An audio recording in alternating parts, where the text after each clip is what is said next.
6 more minutes of Formula One facts. Part number 3.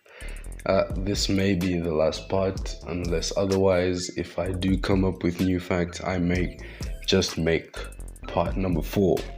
But here's part number 3 of useful Formula One facts for 6 minutes straight. And, well, without wasting any time, I think we shall just begin. The first fact on this list is that Max Verstappen's Formula One contract with Oracle Red Bull Racing ends in 2028. Now, by that time, Lewis Hamilton, Fernando Alonso, and Nico Hülkenberg will probably be retired. That doesn't feel so good to say, but it is inevitable. It will be the 2028 European Football Championships, also known as Euro 2028, being held in the UK and Ireland. That's probably where Jude Bellingham might destroy everyone. Who knows? And the scariest one of them all, 2008 kids will be 20 years old in 2028. That doesn't feel so satisfying to say and makes a lot of us feel quite old. So I think I'll just go on to the next fact. Jack Brabham, as we all know, the owner of Brabham but 3-time Formula One world champion, won his first Formula One world title in 1959, but he won it in a way that no one would ever win it from now on until God knows when. He ran out of fuel on the last lap of the last Grand Prix of the season at the United States Grand Prix at Sebring Raceway, and well, he needed a certain amount of points to win the title, and well, he didn't want to give up and just leave the car there and lose the title. He pushed his car to the finish line and managed to finish 4th, making him secure his first driver's title. I don't think anyone would ever do that in the modern day of Formula One, and even if they would, the FIA would be all over your rear. And that's only true. Number 3 is the virtual safety car. Well, we've had the virtual safety car for 7 years, first introduced in 2016, but there were a series of events that led to the introduction of the virtual safety car.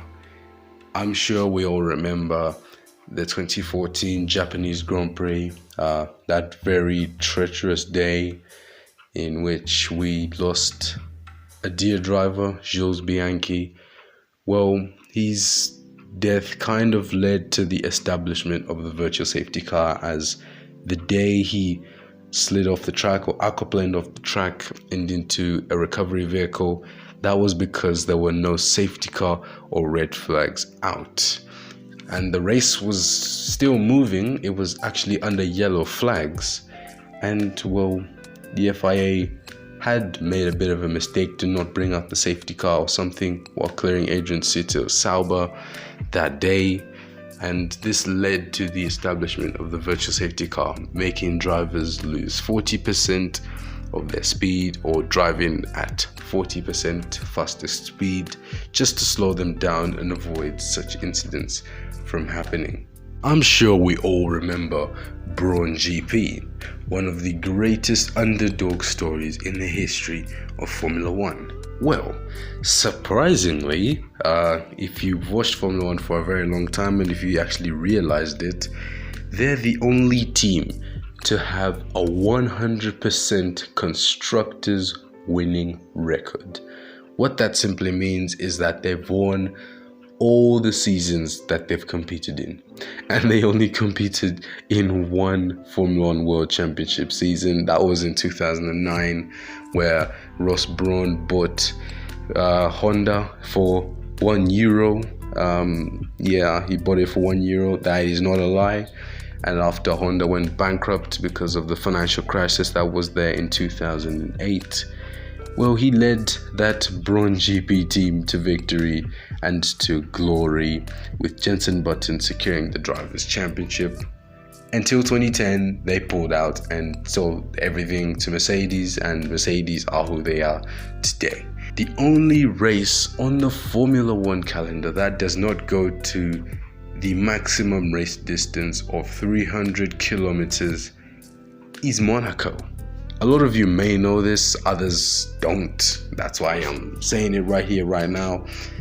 Monaco would have 100 laps if it reached 300 kilometers, as it used to back in the day, but it's now about 260 kilometers, which is 78 laps, which is actually better because drivers would be so fatigued, because 78 laps is frustrating enough, and I don't want to imagine 100 laps in these modern F1 cars and how long the races would be. And last but not the least, the decade 2000s was the only decade in the 70-year-long history of Formula One where no drivers were killed.